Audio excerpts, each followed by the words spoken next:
Y la matrícula de estudiantes, ¿cierto?, en ese periodo bajó, por supuesto, de 15% al 73% a 8,3% y al 85% en 7,8%. La mayoría de los cursos en este periodo se cerraron, en las pocas universidades que se impartían, se cerraron, en otros terminaron los estudiantes que estaban en ese momento y no hubo nuevos ingresos. Y por supuesto que hay áreas de conocimiento que no están integradas en los currículos, ¿no? Que aquí pasa lo mismo, seguramente. Sociología política, libros de marxismo. Les informo que existe una universidad privada en Chile que es la Universidad Gabriela Mistral, del Opus Dei, donde no hay libros sobre marxismo en la biblioteca. No hay libros hasta hoy. Ese es la diferencia que hay, y esa es una universidad privada de élite, de muy buena formación, pero que la biblioteca no cuenta con libros de ese tipo. Entonces, por supuesto que en ese periodo el marxismo desaparecía, la quema de libros también la tenemos en la mente, ¿cierto? Y la psicología social un poco, funcionalismo, nada de corriente europea, análisis latinoamericano mucho menos, y por supuesto técnicas cuantitativas, pero que no tenían ninguna aplicación porque no se hacían encuestas. Y del 80 y tanto, del 85 que se empezaron a hacer encuestas, esas encuestas pasaban por el Ministerio de Educación para ver qué tipo de preguntas se hacía y si se autorizaba o no la aplicación de esa encuesta. Por lo tanto, ese periodo, ciertamente, en términos de docencia, es bastante dramático, dada la cantidad de profesores que salieron al exilio o que simplemente no podían impartir docencia en las universidades. Y ahí hay un tema interesante igual de docencia, porque los jóvenes que se formaron en ese periodo fueron muy huérfanos de referencias de todo tipo. Entonces muchos de ellos después salen del país a hacer posgrados. Pero en toda la década del 80 los jóvenes, las ciencias sociales, en esta limitación que tuvieron, ¿cierto?, significó una formación precaria en términos del conocimiento y de lo que los jóvenes aprendían y de las posibilidades de acceso que tenían a conocimientos más actualizados, etc. Lo que yo le contaba de la estigmatización de la dictadura que hace de la sociología, ¿cierto? Y hasta hoy está presente en el ejemplo del padre de este estudiante, pero también en los diputados de la derecha que votaron en contra en el Parlamento para que la sociología vuelva a tener carácter universitario. Y el 90 en adelante, y aquí ya me aproximo al tema de la docencia, ¿cierto? Del 90 en adelante, las ciencias sociales pasan a estar en una condición más favorable, yo diría. Al menos este periodo de represión evidentemente tiende a desaparecer, aunque hay otras formas también que no son la represión directa, pero el financiamiento es bastante reducido. Y en ese contexto lo que sí se consolida es esta economía de mercado y la educación de mercado, ¿cierto? Y la educación como un bien de consumo. Con todas sus letras se plantea así, es un bien de consumo, hay créditos para educación, créditos de consumo para financiar los estudios, etc. Y las ciencias sociales, como les digo, vuelven a las universidades, pero ahí esa vuelta a las universidades tiene varios temas cruzados. Uno, hay un crecimiento institucional, una explosión de carreras de sociología, por cuestiones, una por un interés de jóvenes en estudiar esto, pero también porque era una carrera que no tenía costos en infraestructura. Las universidades privadas, varias, abrieron sociología porque significaba una sala de clase y esto, aquí, no más que eso. Entonces eran carreras relativamente baratas en costos, pero que se podrían cobrar caro porque estaban de alguna manera como de moda, me pareció como cierta moda así, estudiar. Entonces hay un crecimiento institucional, pero como les digo también porque hay un interés en una cantidad de jóvenes por estudiar esta carrera. Hay una rearticulación de la comunidad sociológica, pero igual esta diversidad interna entre las universidades públicas, las privadas, las universidades regionales, la Universidad de Santiago, la composición generacional de estas universidades tensiona bastante las comunidades académicas, y las orientaciones más productivistas, como yo digo, que cruzan hoy día la ciencia social y la sociología en particular, donde se incorpora todo el tema del financiamiento de proyectos, publicaciones, una serie de exigencias productivistas de la academia que incentivan mucho más el trabajo individual que el trabajo colectivo. Y eso pasa mucho y genera una competencia marcada por el financiamiento para investigación especialmente. Pero al mismo tiempo hay iniciativas como esta SocioRed que yo les contaba, que es un conjunto de carreras de sociología que precisamente en este contexto de repensar las ciencias sociales se reúne y ha generado algunas iniciativas como los congresos de sociología chilena que no se hacían del 94, fue el último. Recién el 2011 se reinician y se encuentran, ¿cierto? Y inclusive ALAS en el 2013 se hace en Chile precisamente para reforzar un poco, ¿cierto?, esta idea de la ciencia social. Este cuadro, no sé si pueden ustedes ver más o menos, son las carreras de pregrado en sociología del Consejo de Rectores. El Consejo de Rectores es una institución que reúne a las universidades que dependen del Estado, las dichas universidades públicas, ¿ya? Y en todas estas universidades públicas, que son 9 en total, existe la carrera de sociología.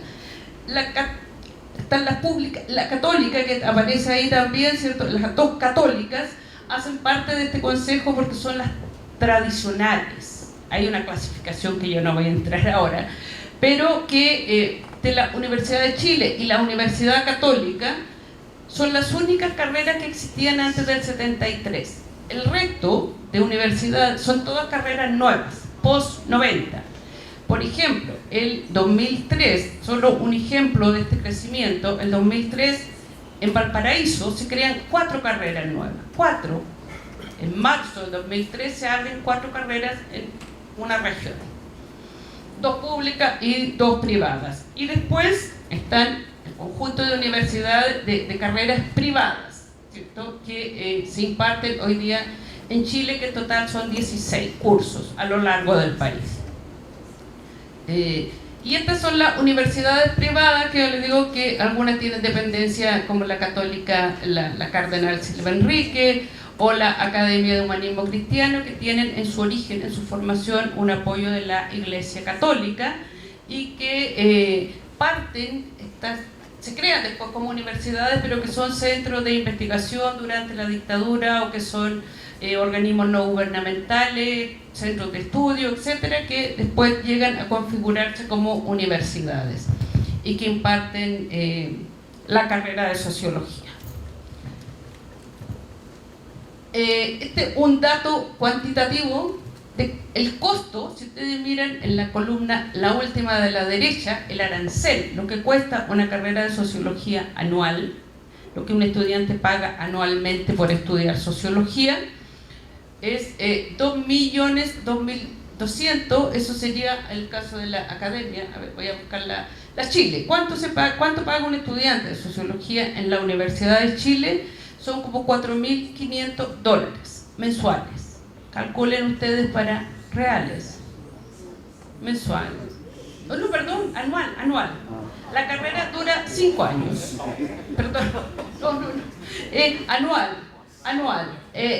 Mi universidad también en torno de $4.500 anuales, y son 5 años.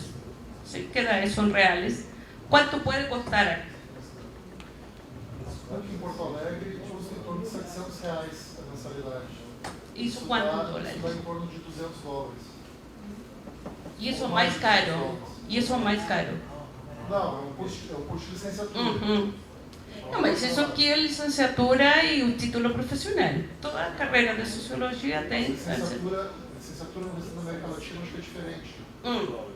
Licenciatura no Brasil é formação de professores. Ah, tá, é diferente. O licenciatura no Chile e no resto do país é grau acadêmico, el grado académico de licenciado. y después está un título profesional. Bom, mais ou menos isso. Então, quanto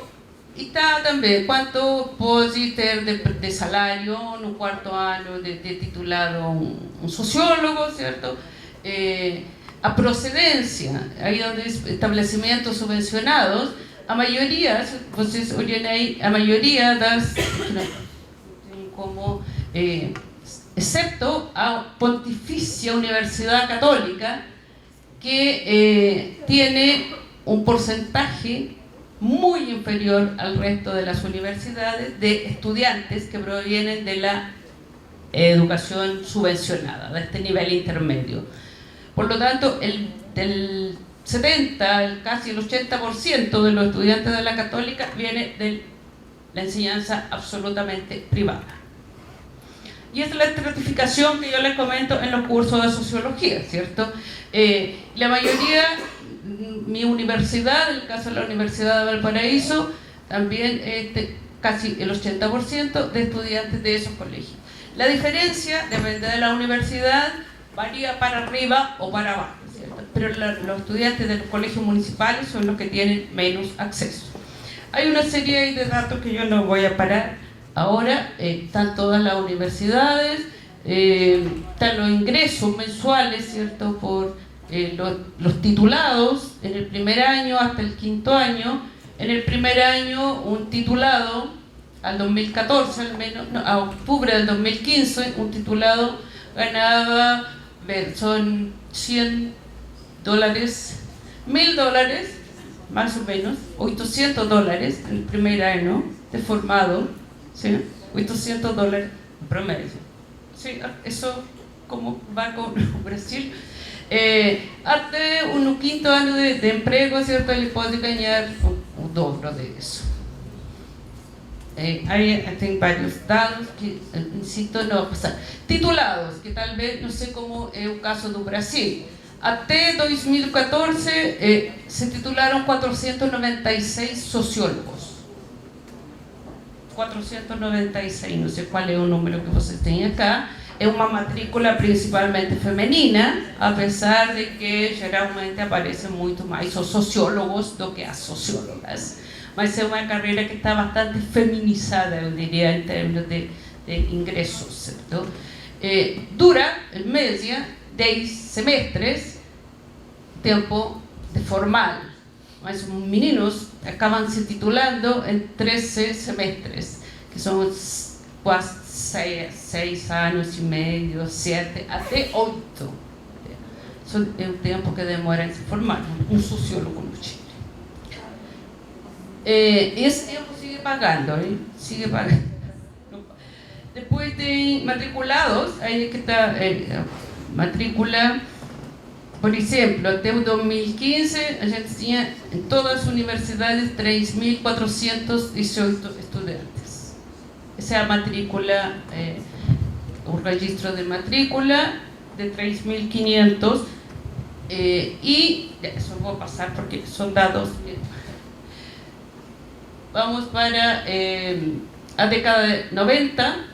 Eu botei aqui muita coisa sobre temática, mas eu acho que vou pular um pouco e vou falar mais porque está todo o que significa tendências temáticas de pesquisa na sociologia chilena, e recém em 2000 que a pesquisa se focaliza mais em questionar um pouco este modelo.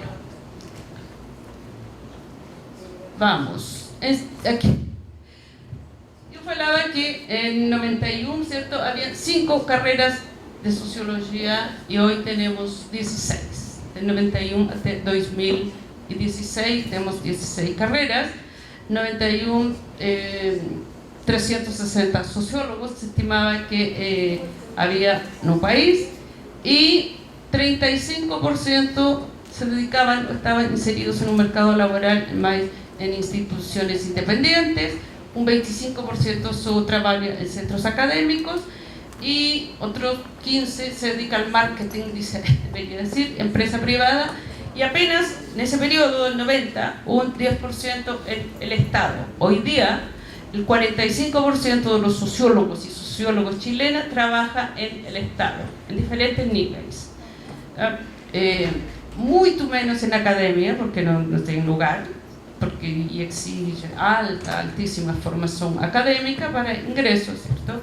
Mas a preocupação agora é do ensino. Para quem foi para Costa Rica o ano passado em Alas, e eu acho que por alguém estuvo aqui, houve uma reunião de chefes de carreira de sociologia que queriam discutir precisamente o contexto, ciertas condiciones en que hoy se está formando a sociólogos y sociólogas y que acontece en las aulas con todo este contexto de emergencias y crisis que aparecen hoy. Entonces, eles têm uma declaração aí que eu copiei um pouquinho para vocês lerem, y es precisamente sobre esa tensión que aparece, ¿cierto?, entre la formación disciplinar y el apego científico y la exigencia del mercado laboral. Esa es una discusión que en el caso de la sociología en Chile, algunas carreras estamos pensando precisamente cómo se forma este sociólogo, qué tipo de formación, dada la exigencia que el mercado hoy día tiene una presión muy fuerte en las universidades para definir la orientación y el perfil de egreso de ese profesional. Entonces, la exigencia en este caso tensiona precisamente cómo conciliar esto de la formación disciplinar, el desafío científico, pero al mismo tiempo, ¿cierto?, con una demanda del mercado que es por un conocimiento más práctico, más aplicado y también más mercantilizable. Y esa es una discusión que acontece, digamos, no es generalizada, no es algo que esté todo el mundo conversando, pero que tensiona efectivamente a las carreras de las ciencias sociales en particular, por el tipo de exigencia que implica en términos de transformaciones. Para nosotros, esta tensión, ¿cierto?, implica los cambios curriculares, incluyen esta empresa y la industria, y cómo la formación sociológica tiene que ver con una formación cada vez más genérica, superficial y desarticulada. Cada vez un programa de estudio más delimitado, cada vez un programa de estudio donde la bibliografía mínima son 5 textos, 5 de bibliografía mínima y 7 de bibliografía complementaria. Sí. El resto puede leer, estudiante puede leer, uno puede sugerir, pero a la hora de evaluar son 5 libros. Entonces, eso implica estas innovaciones curriculares que yo hablo, ¿cierto?, tienen que ver precisamente con, en el caso de Chile, es una exigencia que está condicionada para el financiamiento de las becas de los estudiantes. Si las carreras no hacen este proceso de innovación curricular, de orientarse por un modelo de competencias, se condiciona el financiamiento de los estudiantes. Por lo tanto, hay un acuerdo del Ministerio de Educación, del Consejo de Rectores, del Consejo Nacional de la Educación, etcétera, para implementar a partir del 2005 más o menos se empieza a generalizar este proceso de innovación curricular, y eso implica toda una institucionalidad nueva en las universidades. Yo no sé si ustedes están en algo parecido, pero implica, por ejemplo, la creación de centros de desarrollo docente, profesionales, expertos en estos campos de la educación para introducir a los académicos a este tipo de metodología, de lenguaje, de forma de hacer clase, de pedagogizar la sociología y la docencia en sociología y en toda la área, etc. Además de las comisiones que se llaman curriculares permanentes, etc. Y es toda, insisto, una institucionalidad que se articula para implementar este tipo de cambios en esto que se llama modelo educativo de enseñanza-aprendizaje, ¿cierto? Eso significa para los docentes una dedicación bastante fuerte a la preparación, a la planificación de esta clase en este nuevo formato, Ya no se transmite conocimiento, sino que se busca generar competencias que deriven en aplicación de conocimiento en la realidad. Como el estudiante no tiene que ser, ¿cierto?, un excelente sociólogo o investigador, sino que de preferencia saber algo más, ¿cierto?, una profesión aplicada, y por eso yo digo que tensiona a la sociología en términos de su dimensión investigativa o de su vocación más científica, si ustedes quieren. Ahí que yo coloco esto porque, por un lado, lo que a nosotros nos piden es que formemos profesionales para que se integren al mercado laboral, pero al mismo tiempo, ¿cierto?, cómo nosotros fortalecemos la disciplina, cómo no perder esta dimensión crítica de la propia sociología en una formación de los estudiantes que está muy limitada en términos de precisamente lo que se esperaría de contribuir a este conocimiento social, y no de focalizarlo en una formación profesional exclusivamente individual, una profesión más instrumental. Lo que se espera que uno le entregue a los estudiantes son herramientas para desempeñarse e insertarse en el mercado de trabajo. Por lo tanto, nosotros, yo estoy trabajando con una profesora de la Universidad de Chile, con una socióloga, en un trabajo de investigación que estamos recién empezando, y nuestra hipótesis, que no están, es que efectivamente, ¿cierto?, estos procesos de innovación curricular, que son obligatorios, insisto, a todas las universidades y carreras, en el caso de la sociología, esta tensión que yo mencionaba, implica, por un lado, definir la concepción o la identidad de la disciplina. Implica internamente que nosotros, cada una de las carreras que están implementando estos procesos, lo estamos haciendo rápidamente por la exigencia, pero en la práctica lo que estamos también incorporando son definiciones disciplinares, ¿cierto?, en términos de la identidad, de lo que es la sociología, de los espacios laborales que estamos delimitando y declarando para los profesionales que están egresando de las universidades, los espacios de acción, los que limita, los que amplía, ¿cierto?, los que dice en que, en definitiva, la universidad o estas carreras nuestras están diciendo dónde puede y dónde no puede trabajar el sociólogo. Está generando este perfil profesional de sociólogo y situándolo en un mercado de trabajo particular. Y eso nosotros consideramos que en la medida que está presionado por el mercado y por una lógica económica que lo cruza, evidentemente la sociología está tendiendo a redefinirse en términos disciplinares, mucho más por una cuestión de técnica, de formación técnica, instrumental, que de una práctica más reflexiva, más crítica y más de producción de conocimiento que recupere de alguna manera y que contribuya a algún tipo de transformación, ¿cierto? Por lo tanto, nosotros, ¿cierto?, lo que vemos es que este tipo de innovación curricular lo que hace es, además de introducir los cambios, impacta en la redefinición de la disciplina y del quehacer de la sociología en la sociedad contemporánea. Si nosotros pensamos, y por eso nos preocupa el tema, porque si nosotros pensamos en los sociólogos de 10 años más, van a venir con esta formación.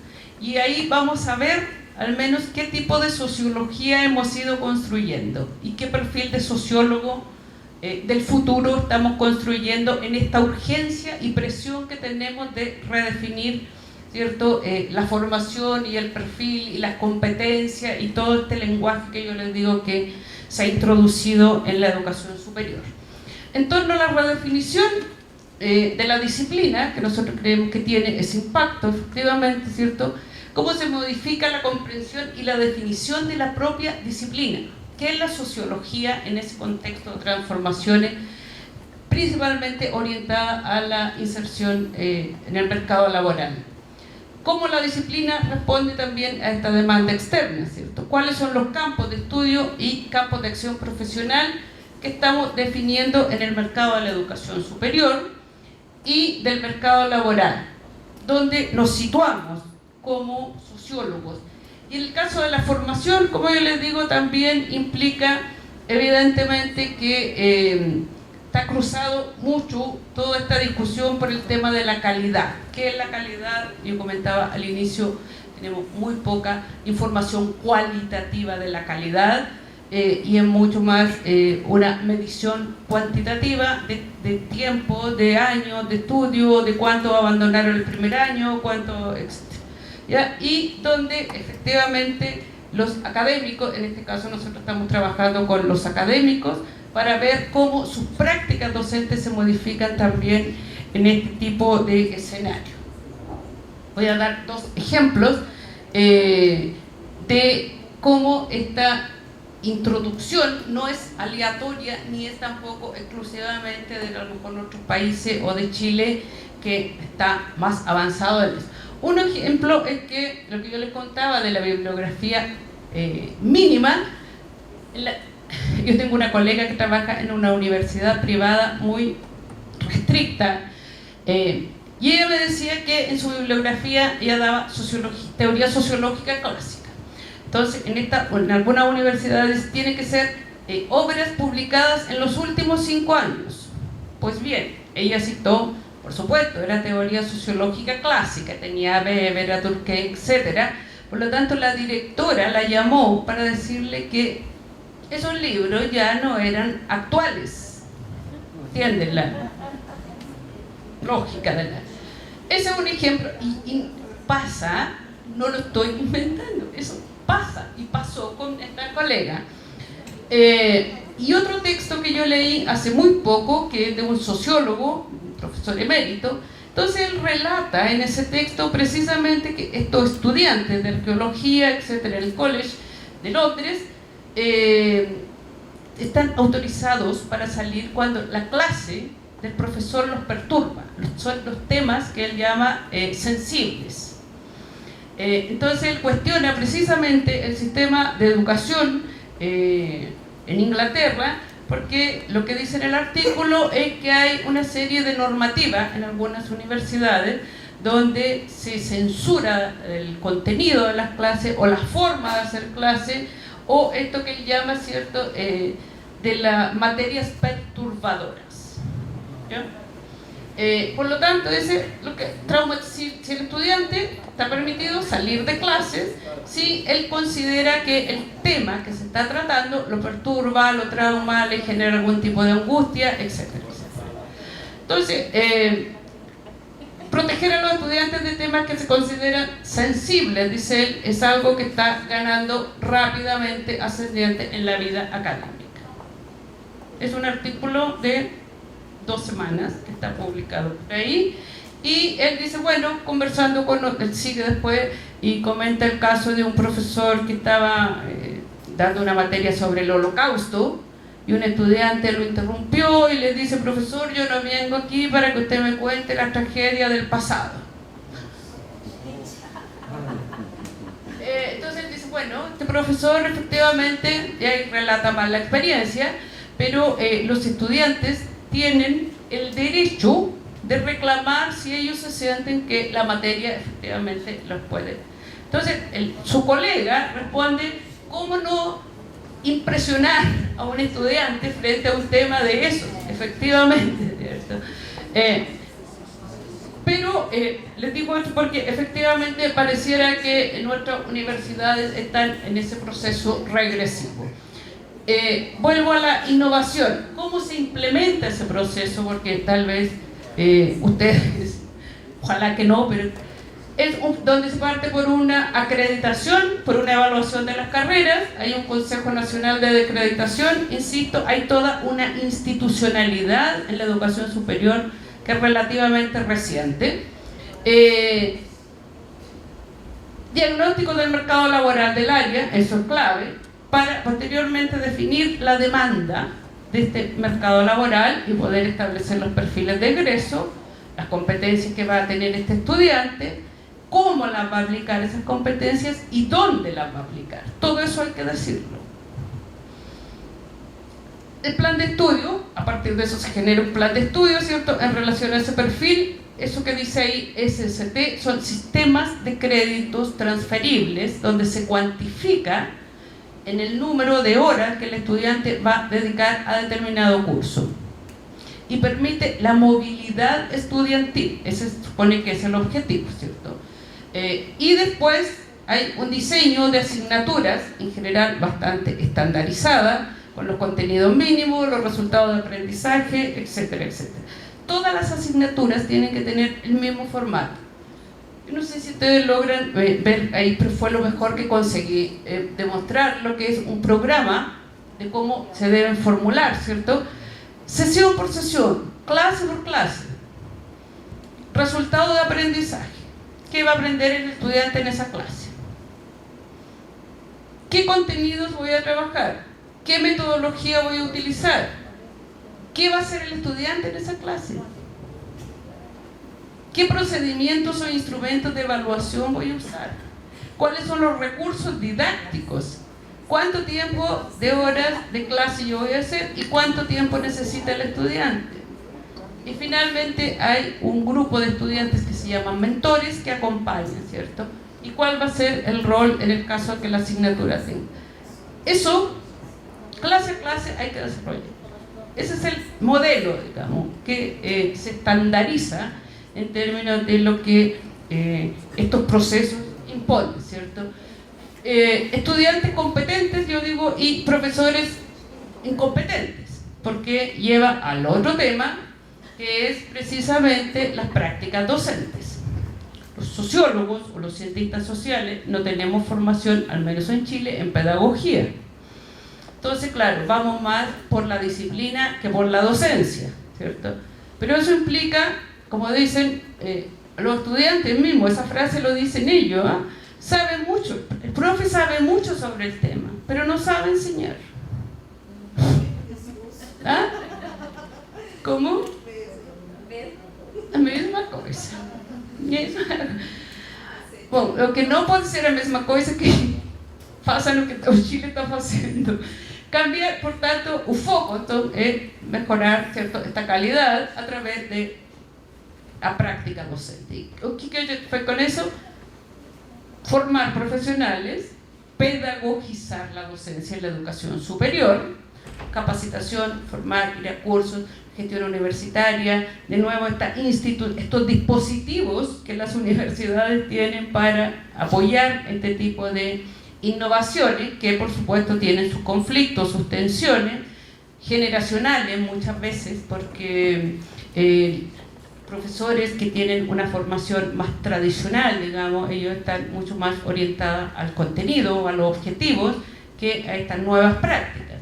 O el uso de tecnologías, por ejemplo, está incorporado, y eso genera muchas tensiones que yo pongo ahí como generacionales, pero o se resisten a la capacitación, porque un joven profesional que es experto en educación no le va a decir a él cómo tiene que hacer una clase porque lleva 60 años haciendo la misma clase.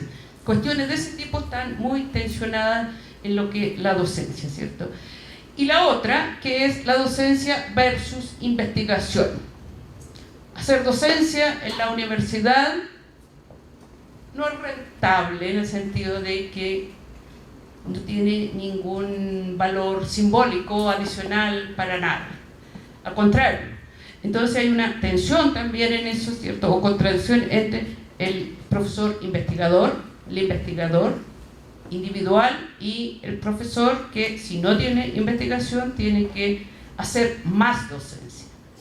Por ejemplo, en mi universidad, nosotros todos los profesores tenemos que hacer 12 horas de docencia. Esos son 4 cursos por semestre, de 3 horas aula. No sé cuánto. Y, como digo, la pedagogización de esta docencia en educación superior, que orienta también a trabajar con este modelo de enseñanza-aprendizaje. Solo una cita del Ministerio de Educación para que ustedes se orienten un poco cómo por ejemplo, a los estudiantes que están terminando un ensino medio y quieren estudiar alguna carrera, algún curso profesional.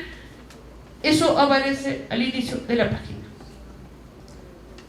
La mejor forma de saber cuál es la carrera que tiene mejor es saber el comportamiento en el mercado laboral.